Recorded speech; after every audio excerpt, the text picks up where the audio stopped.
First go to the file and choose open. Select this image, click open.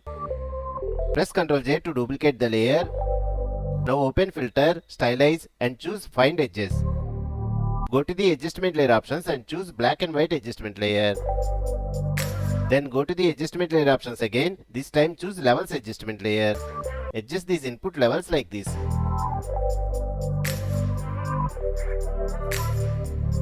Let's see the final result.